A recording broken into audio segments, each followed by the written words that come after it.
ومن يضلل فلا هادي له. نشهدكم بأن لا إله إلا الله وحده لا شريك له وأن محمدا عبده ورسوله اللهم صل وسلم وبارك عليه. أما بعد أوصيني وإياكم أيها المسلمون بتقوى الله فقد فاز المتقون. فقد قال عز من قائل يا أيها الذين آمنوا اتقوا الله حق تقاته ولا تموتن إلا وأنتم مسلمون. وقال صلى الله عليه وسلم اتقوا النار ولو بشق تمرة. وقال أيضا التقوى ها هنا وأشار إلى صدره ثلاثا. Jemaah Jumat yang diberkahi Allah, marilah kita memperbaharui iman dan takwa kita dengan memperbanyak kalimah tauhid, kalimatut taqwa, al-kalimatut thayyibah, yaitu la ilaha illallah. Nabi mengatakan iman itu bid'u wa sittuna syu'bah atau bid'u wa sab'una syu'bah. Iman itu ada 60 sampai 70 lebih cabang. A'laha qaulu la ilaha illallah. Yang tertinggi adalah ungkapan la ilaha illallah. Maka jika ingin melihat orang yang tertinggi iman, tauhid dan takwanya, perhatikanlah orang yang lisannya sebuk menyebut itu, yang kalbunya mantap dengan pemahaman kalimah itu. Allah menyebutnya di Quran dengan al-kalimah at-thayyibah, yang diperumpamakan dengan asy-syajarah at-thayyibah, pohon yang subur yang berbuah, buahnya pun enak dan nikmat. Maka orang beriman tidak ada hatinya kesepian jika dia diam temannya adalah la ilaha illallah. Tiada lupa kita bersalawat kepada baginda Nabi Muhammad sallallahu alaihi wasallam.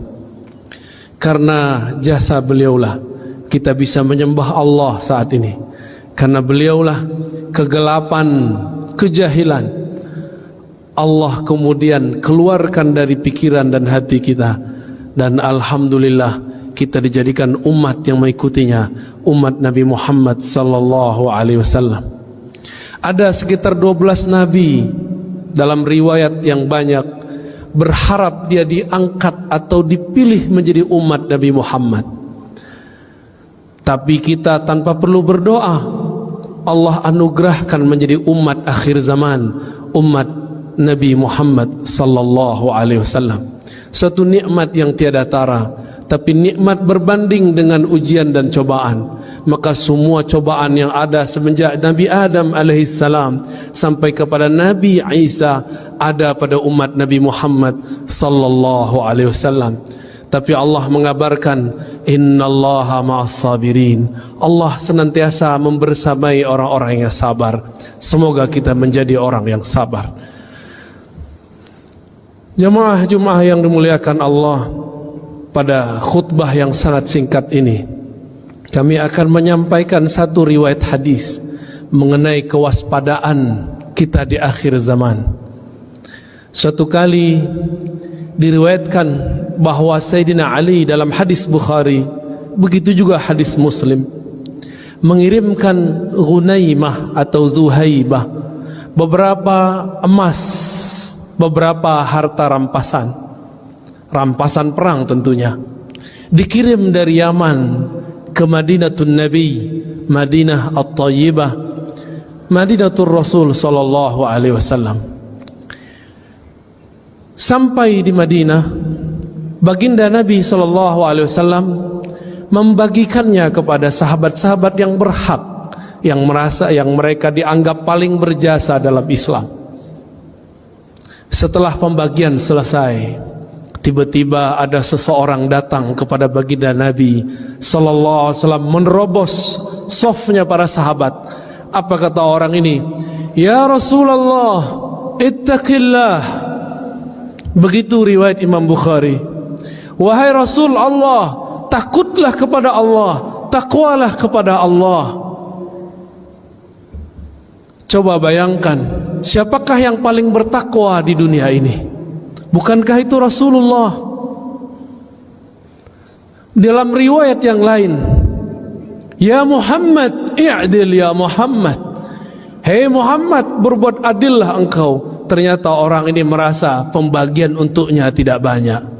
Ternyata dari dulu si emas, kalau sekarang kita sebut rupiah, dolar, pitih, uang, ini memang jadi bencana dari masa Rasulullah sampai zaman kita ini. Apa kira-kira perasaan sahabat ketika ada orang membentak Rasulullah dengan kalimat, ya Rasulullah ittaqillah, wahai Rasulullah kamu takutlah kepada Allah. Berarti dia sedang menghardik baginda Nabi Muhammad sallallahu alaihi wasallam. Apakah Nabi membalas? Tidak. Apakah Nabi membalas dengan kata-kata kasar? Tidak. Nabi diam. Itulah Nabi Muhammad sallallahu alaihi wasallam. Tiba-tiba Sayyidina Khalid ibn al-Walid sedang menghunuskan pedang. Tangannya gemeteran, menahan emosinya melihat kekasihnya Rasulullah dihardik oleh seseorang. Apa kata Khalid? Wahai baginda, izinkan aku untuk menebas lehernya. Apa kata Nabi SAW? Nabi dihina tapi beliau tidak membalas menghina. Apa kata beliau? Biarkan dia, mungkin dia masih sholat. Wahai Rasulullah, dia tidak sholat dengan hatinya. Hatinya busuk, wahai Rasulullah. Apa kata Nabi kepada Khalid? Wahai Khalid, aku tidak diperintahkan an unaqiba ma fi sudurin nas.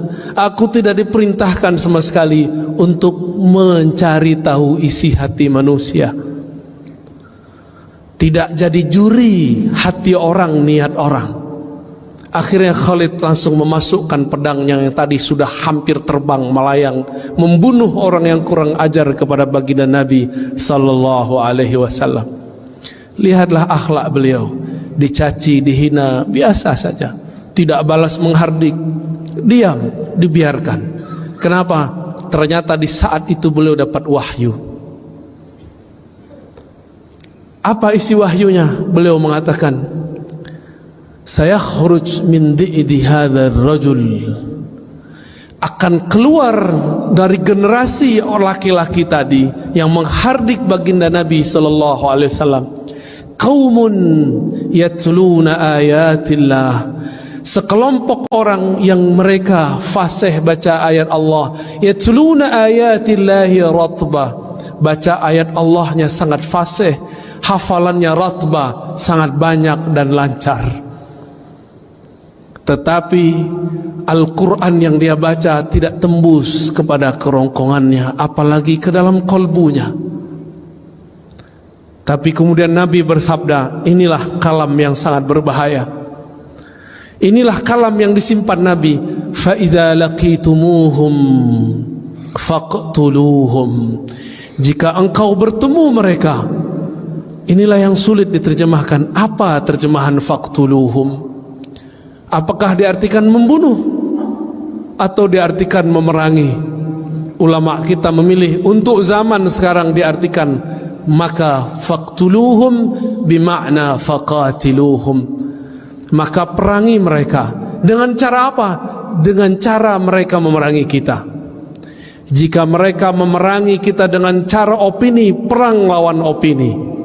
Jika mereka mulai mengganggu ketenangan hidup kita secara keamanan, barulah kita angkat senjata berjihad fisabilillah. Apa yang menyeramkan dari kalimat tadi? Bukan kalimat faqtuluhum semata, tapi yang membuat kita sedikit agak bingung. Sebenarnya tidak bingung. Apa itu? Orang ini yang disuruh Rasulullah untuk diperangi, ternyata mereka hafal ayat Allah, lancar baca kitabullah, tapi kitabullahnya tidak tembus sampai kepada kolbunya. Apa media supaya banyak orang baca ayat-ayat Allah? Tentu ada ma'had tahfiz, rumah-rumah tahfiz. Maka di akhir zaman ini banyaklah rumah tahfiz. Ternyata inilah maksud Rasulullah. Nanti di akhir zaman kalian akan menemukan banyak rumah-rumah tahfiz.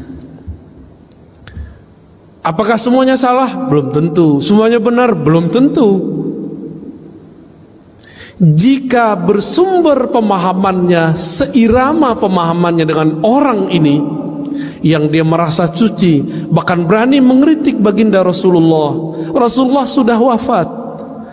Kalau zaman sekarang mereka berani su'ul adab kepada para guru, para masyayikh, kita boleh menasihati orang, tapi jangan menghardik orang.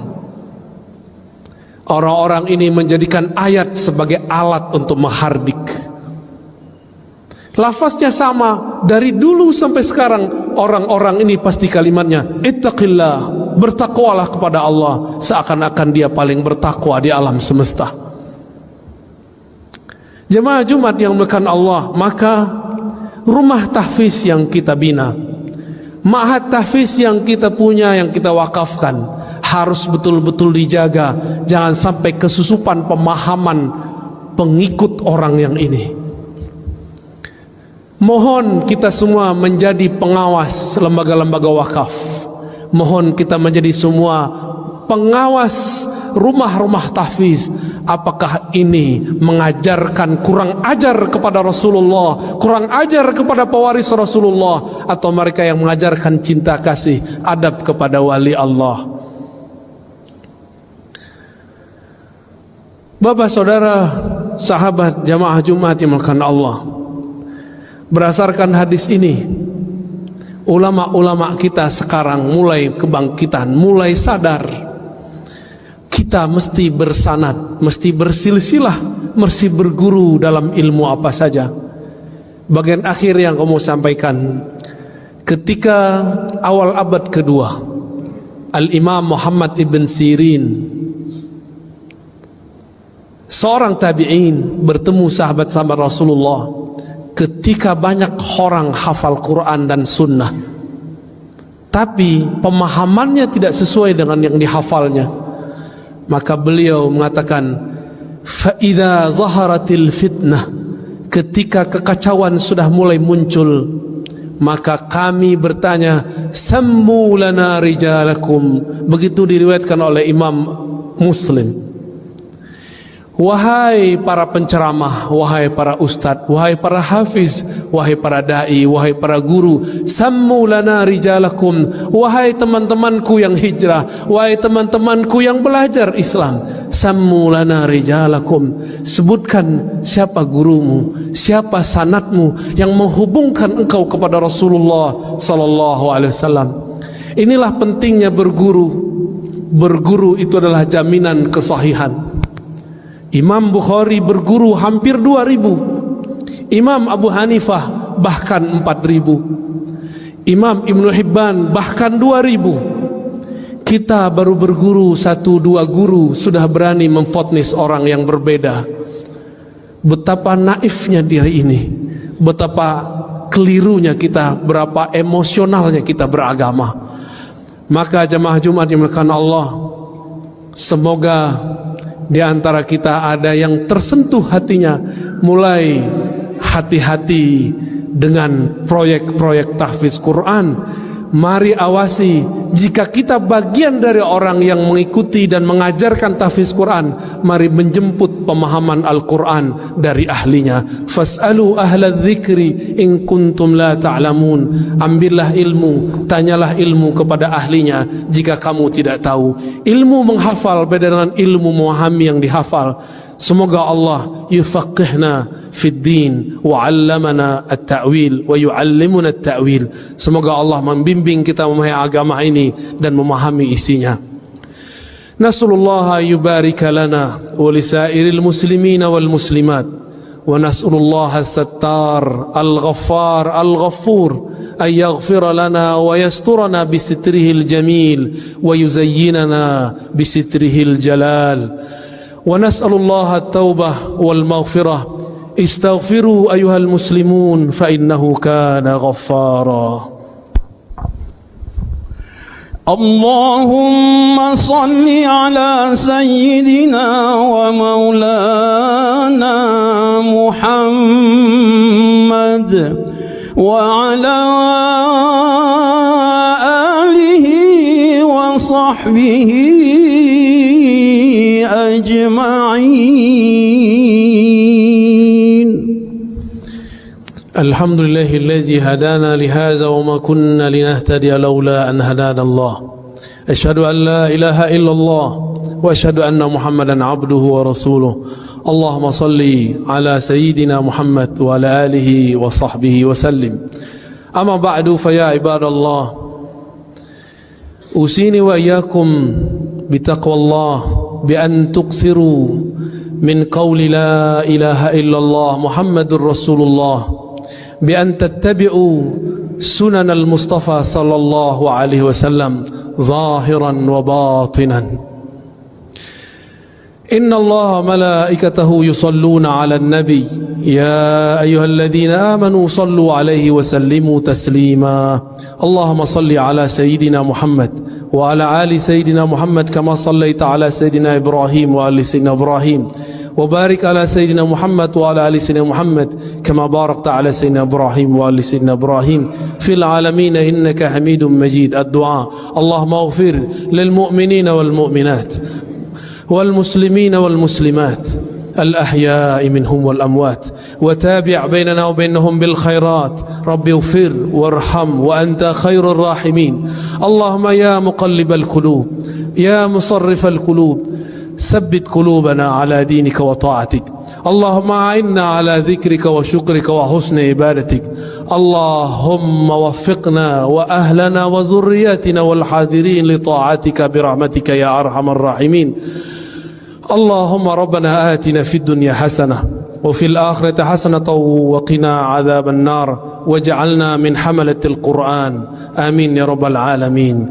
عباد الله، إن الله يأمر بالعدل والإحسان وإيتاء ذي القربى وينهى عن الفحشاء والمنكر والبغي يعظكم لعلكم تذكرون. فاذكروا الله يذكركم واشكروا على نعمه يزدكم ولذكر الله أكبر.